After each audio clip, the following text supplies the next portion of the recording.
Doktor, saya nak keluarkan item gold bar saya 50 gram. Macam mana caranya? Okey, rujuk video ni untuk memudahkan urusan tuan-puan buat pengeluaran. Doktor, sekarang saya nak keluarkan 50 gram, nak pegang sendiri. Boleh ke tidak?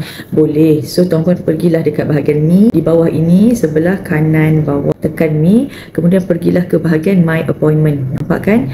Bahagian my appointment ni, pergi di sini dan klik. Kemudian di sini, kerana kita dah ada dalam simpanan kita, so tekan bahagian get withdrawal. Kemudian kita pilihlah negeri yang kita nak keluarkan, branch yang kita nak keluarkan. Sunway, saya nak keluar di Bandar Sunway, boleh ke?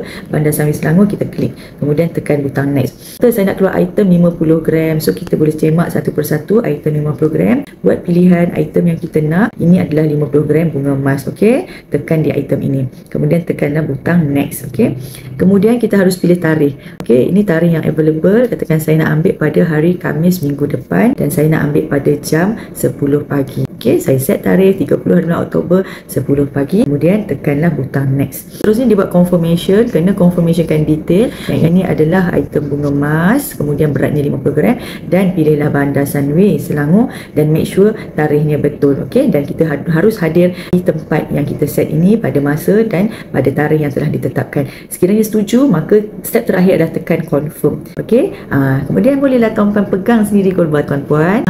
Begitulah journey menyimpan emas.